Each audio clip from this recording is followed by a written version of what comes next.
매년 초만 되면 헬스장 등록증이 불티나게 팔리고 서점에는 자기 계발서가 산더미처럼 쌓입니다. 그런데 참 이상하죠. 2월, 아니 빠르면 1월 중순만 되어도 그 열정은 다 어디로 증발해버리는 걸까요?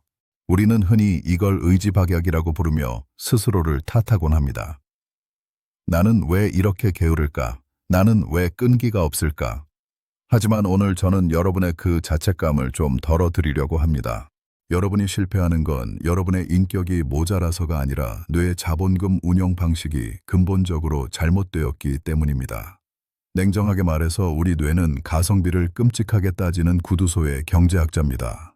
노회라는 기관은 체중의 2%밖에 안 되면서 에너지는 20% 넘게 끌어다 쓰는 고비용 조직이거든요. 그래서 뇌의 최우선 경영 목표는 무조건 에너지 절약입니다.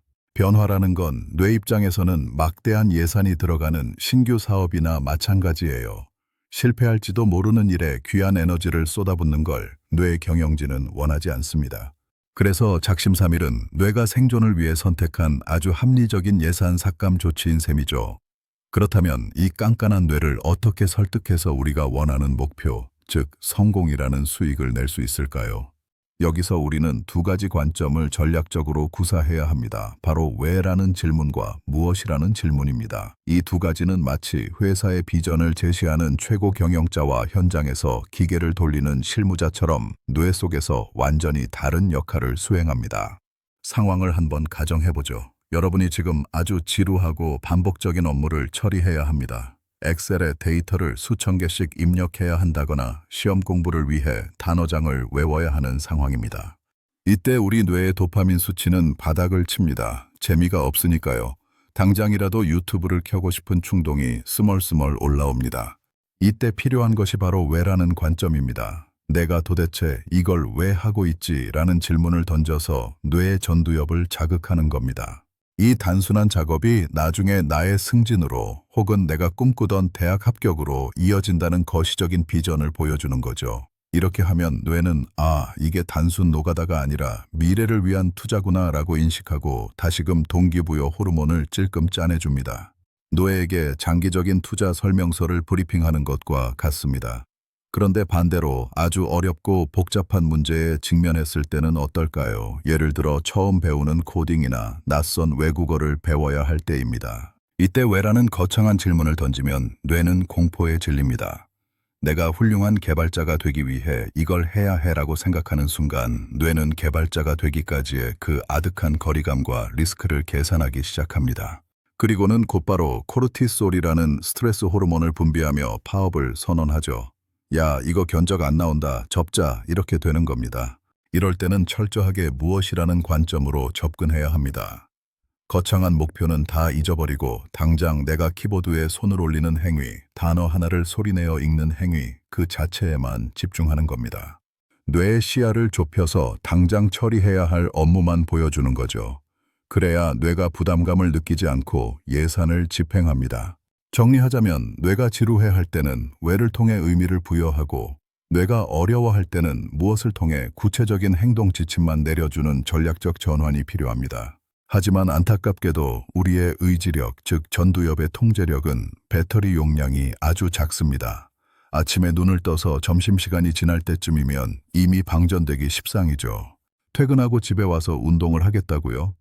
그 시간쯤이면 여러분의 전두엽 최고 경영자는 이미 퇴근하고 없습니다.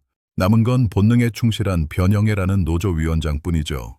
이 위원장은 복잡한 생각 없이 당장의 쾌락, 치킨과 넷플릭스를 강력하게 요구합니다.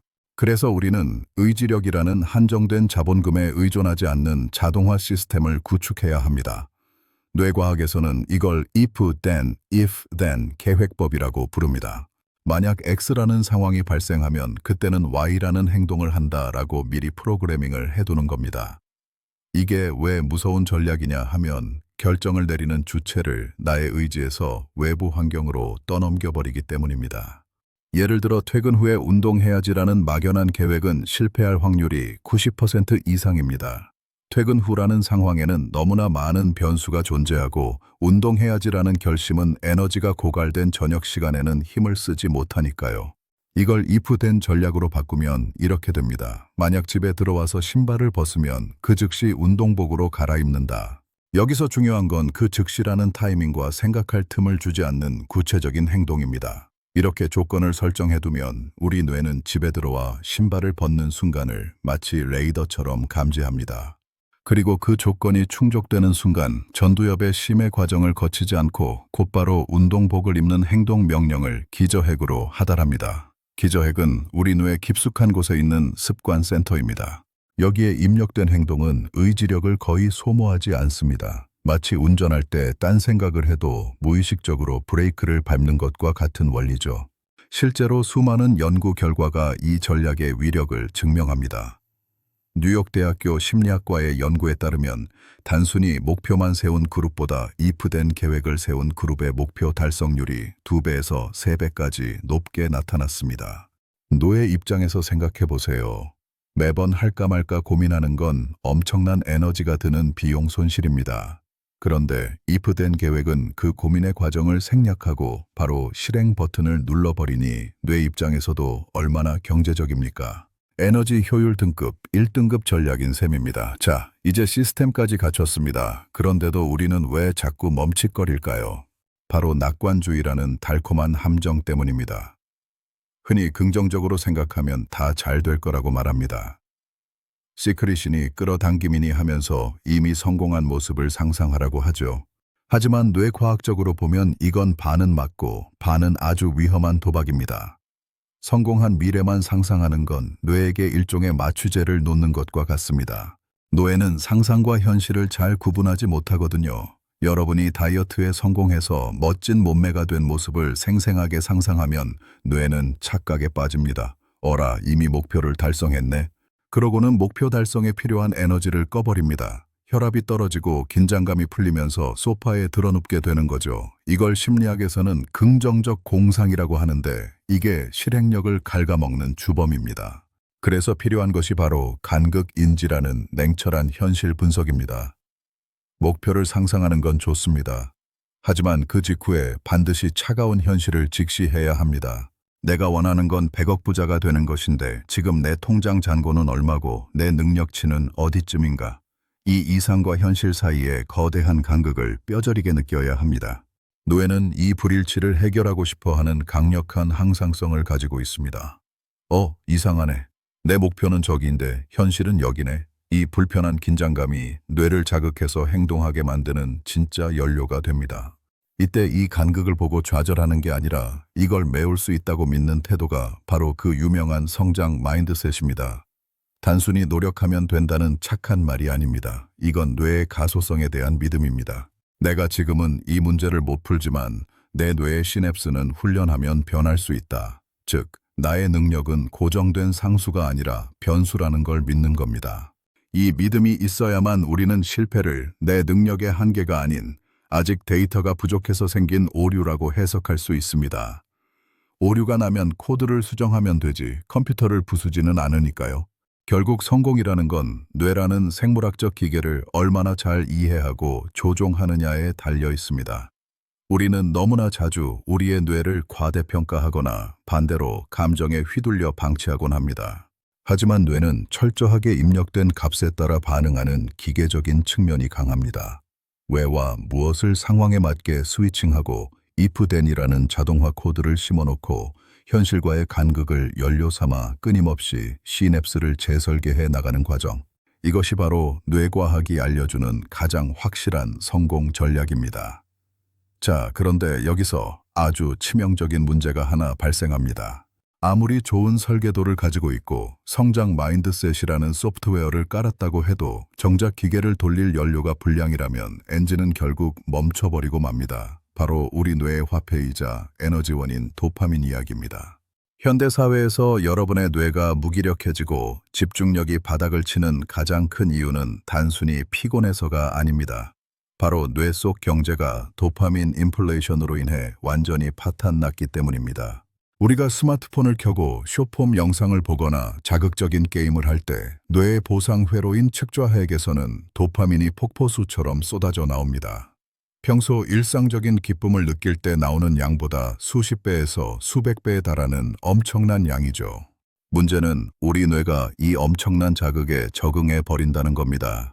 경제학에서 돈을 너무 많이 찍어내면 화폐 가치가 휴지 조각이 되는 것과 똑같습니다. 강력한 자극에 길들여진 뇌는 이제 독서나 공부, 업무 처리 같은 잔잔하고 지루한 자극에는 도파민을 분비하지 않겠다고 파업을 선언합니다. 이것을 뇌과학 용어로는 도파민 수용체 하향 조절이라고 부릅니다. 쉽게 말해 뇌가 귀가 먹어버린 겁니다. 작은 소리에는 반응하지 않고 귀가 터질 듯한 굉음이 들려야만 겨우 고개를 돌리는 상태가 된 거죠. 이러니 책상에 앉아도 5분을 못 버티고 좀이 쑤시는 겁니다. 여러분의 의지가 약한 게 아니라 이미 여러분의 뇌가 고자극이라는 마약성 화폐에 중독되어 저자극 노동을 거부하고 있는 상태인 겁니다. 더 무서운 건 이 도파민이 빠져나간 직후입니다. 도파민 수치는 단순히 원래대로 돌아오는 게 아니라 기준선 밑으로 곤두박질 칩니다. 이때 우리는 끔찍한 결핍감과 우울감을 느낍니다. 이 불쾌함을 없애기 위해 다시 스마트폰을 집어들게 되는 악순환의 고리가 만들어지죠.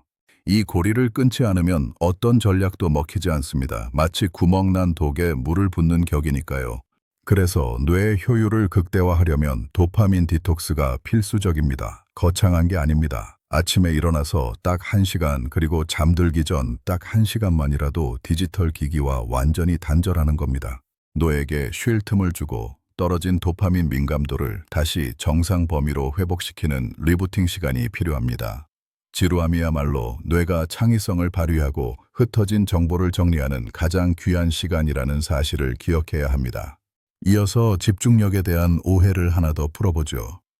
여러분은 혹시 멀티태스킹이 능력이라고 생각하시나요? 뇌과학자의 관점에서 보면 멀티태스킹은 뇌를 가장 빠르게 망가뜨리는 자해 행위나 다름없습니다. 우리 뇌는 한 번에 두 가지 일에 집중하도록 설계되지 않았습니다. 그저 아주 빠르게 이 일에서 저 일로 주의를 전환하고 있을 뿐이죠. 문제는 이 전환 과정에서 전환 비용이라는 막대한 세금이 발생한다는 겁니다. 미네소타 대학교의 소피 리로이 교수는 이를 주의 잔류 현상이라고 명명했습니다. A 업무를 하다가 B 업무로 넘어갈 때 뇌의 주의력은 100% 이동하지 못합니다. 이전 업무인 A에 대한 미련과 잔상이 뇌의 작업 기억 공간에 찌꺼기처럼 남아서 다음 업무의 처리 속도와 정확도를 갉아먹는 것이죠. 마치 컴퓨터에 무거운 프로그램을 여러 개 띄워놓으면 버벅거리는 것과 같습니다. 연구에 따르면 멀티태스킹을 할 때 여러분의 IQ는 실시간으로 10포인트 이상 하락합니다. 이는 밤을 꼬박 새운 사람이나 마리화나를 피운 사람보다 더 낮은 인지 능력 상태입니다. 그러니 제발 노래를 들으며 업무를 처리하거나 영상을 틀어놓고 공부하는 것이 효율적이라는 착각은 버리셔야 합니다. 한 번에 하나씩 싱글 태스킹으로 뇌의 자원을 몰빵하는 것이야말로 가장 경제적인 투자 전략입니다.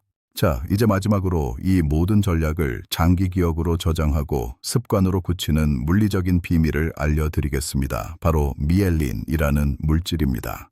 우리가 무언가를 반복해서 학습하거나 행동하면 뇌 속의 신경세포인 뉴런들이 서로 연결되면서 시냅스라는 길이 생깁니다. 처음에는 이 길이 비포장도로처럼 울퉁불퉁하고 신호 전달 속도도 느립니다.